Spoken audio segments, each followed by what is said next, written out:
Good morning. आज का topic है विश्व बैंक कार्य, उद्देश्य और भारत से इसका संबंध।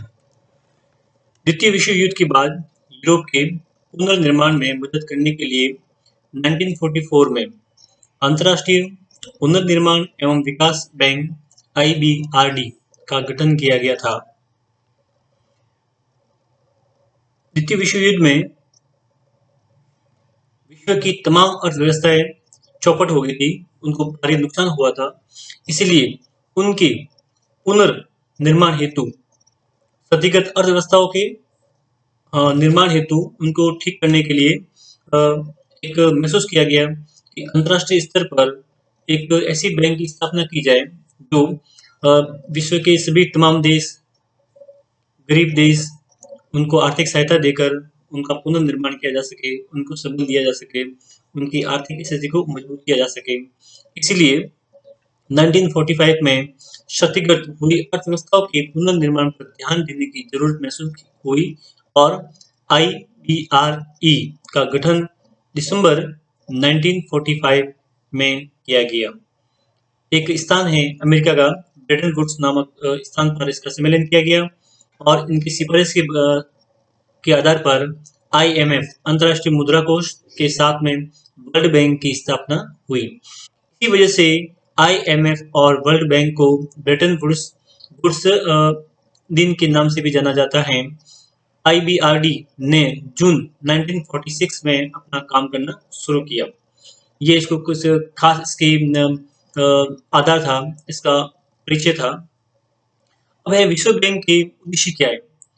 विश्व बैंक के पहला उद्देश्य यही है कि आर्थिक पुनर्निर्माण एवं विकास के लिए सदस्य देशों को दीर्घकालीन पूंजी प्रदान करना। मतलब ऐसे गरीब देश जिनकी आर्थिक स्थिति बहुत ज्यादा खराब है, या अपन ये कह सकते हैं कि जिनको आधारभूत जो सुविधा है वो उनको नहीं मिल रही है, ऐसे गरीब देशों को दीर्घकालीन लोन देती है, लॉन्ग टर्म लोन। जैसे 20 साल से जो है उस साल के आसपास के जो ईयर है उनके आधार पर उनको लोन देती है, जिससे उनको आर्थिक सबल मिल सके और आधारभूत सुविधा, रोटी कपड़ा मकान, उनकी जरूरतों को पूरा कर सके। भुगतान संतुलन और अंतर्राष्ट्रीय व्यापार के संतुलित विकास को सुनिश्चित करने के लिए दीर्घकालीन पूंजी निवेश को प्रेरित करना, ये भी इसके अंदर अति महत्वपूर्ण है। इसके अंदर और तीसरा पॉइंट है, तीसरे का पहला पॉइंट, निजी ऋणों व पूंजीगत निवेशों पर गारंटी प्रदान करना। मतलब ऐसे बैंक है, ये बैंक ऐसी बैंक है जो निजी क्षेत्र के जो उद्योग है या उनको ये लोन देती है, तो उनको भी इसमें वो गारंटी देती है और उनको निवेश करके प्रेरित करती है। यदि गारंटी प्रदान करने के बाद भी पूंजी उपलब्ध नहीं होती है, तब IBRD कुछ शर्तों के आधार पर उत्पादक गतिविधियों के लिए ऋण प्रदान करती है। चौथा पॉइंट है, युद्ध के समय शांतिपूर्ण अर्थव्यवस्था में सहज स्थानांतरण हेतु विकास परियोजनाओं के क्रियान्वयन को सुनिश्चित करना भी इसका मेन काम है। अब है, ये तो उसके हो गए, कार्य हो गए। अब इसके है विश्व बैंक का पूंजी संसाधन कैसे होता है, ये पर हमसे बात करेंगे। विश्व बैंक की आरंभिक अधिकृत पूंजी थी $10,000 मिलियन, जिसे $1 मूल्य के 1 लाख शेयरों में बांटा गया था। विश्व बैंक की अधिकृत पूंजी $24 बिलियन से बढ़कर $27 बिलियन हो चुकी है। सदस्य देशों विश्व बैंक के शेयर पुनर्भुगतान हेतु कुछ खास इसके जो पॉइंट है उसके अंतर्गत इसको बांटा गया है। इसके अंदर पहला पॉइंट इसमें है, आवंटित शेयर का सिर्फ 2% सोना अमेरिकी डॉलर या SDR में चुकाया जाता है। प्रत्येक सदस्य देश अपनी पूंजीगत शेयर के 18% का पुनर्भुगतान अपनी मुद्रा में करने को स्वतंत्र है। बाकी 80% विश्व बैंक की मांग पर सदस्य देश द्वारा जमा किया जाता है। अब है ये विश्व बैंक के इसमें, अब ये इसके हो गए कैसे इसकी वित्त होती है। अब इसके विश्व बैंक के कार्य क्या है, ये सबसे इंपॉर्टेंट चीज है। ये कार्य कई बार एग्जाम में पूछा जाता है सवाल इसका। वर्तमान में विश्व बैंक सदस्य देशों, खास करके विकासशील देशों में विकास कार्यों के लिए ऋण मुहैया कराने में मुख्य भूमिका निर्वाह कर रहा है। बैंक विभिन्न विकास परियोजनाओं के लिए 5 से 20 वर्षों के लिए ऋण मुहैया उपलब्ध करवाता है। बैंक सदस्य देशों को उसके शेयर के 20% प्रदत्त पूंजी के रूप में ऋण दे सकता है। ये पहला पॉइंट था। दूसरा पॉइंट है, बैंक सदस्य देशों से संबंधित निजी निवेशकों को अपनी खुद की गारंटी पर ऋण प्रदान करते हैं, लेकिन निजी निवेशकों को अपने मूल देश से इसके लिए अनुमति होती है। बैंक बतौर सेवा शुल्क 1 से 2% भी सदस्य देशों से लेता है। तीसरा पॉइंट है, ऋण सेवा ब्याज दर, शर्तों व नियमों के आधार पर बैंक खुद फैसला करती है और उनको ऋण देती है। आमतौर पर बैंक एक खास परियोजना के लिए ऋण प्रदान करता है, इसकी विधिवत प्रस्तुति सदस्य देश द्वारा बैंक में जमा की जाती है।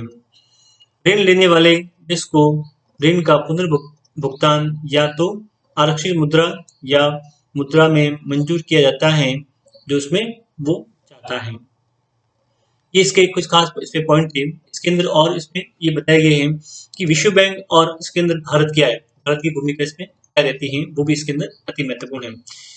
भारत ने गरीबी का उन्मूलन करने के लिए, गरीबी कम करने के लिए बुनियादी ढांचा, ग्रामीण विकास आदि जैसे क्षेत्रों में चलाए जाने वाले अलग अलग परियोजनाओं के लिए विश्व बैंक से ऋण लिया है।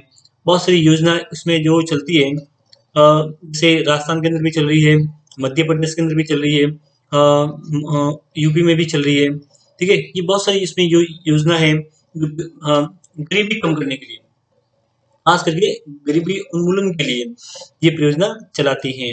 बुनियादी ढांचा मतलब आधारभूत ढांचा, उसको कम करने के लिए, उसको मतलब गरीबी को हटाने के लिए इस परियोजना का लाभ उठाते हैं।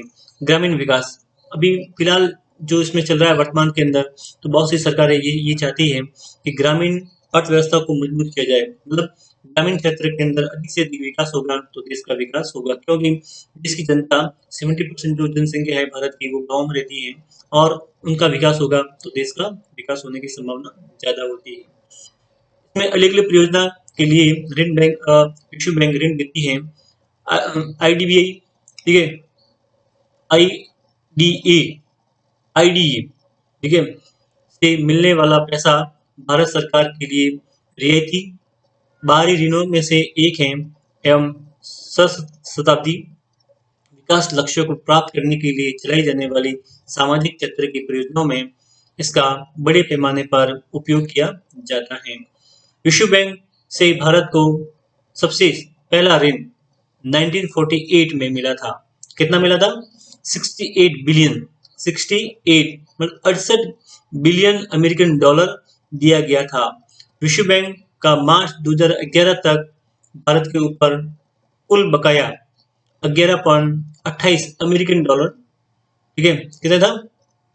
11.28 अमेरिकन डॉलर, कितना? बिलियन के अंदर ये था, ठीक है। और आईडीए का 27 बिलियन अमेरिकन डॉलर ये भी था।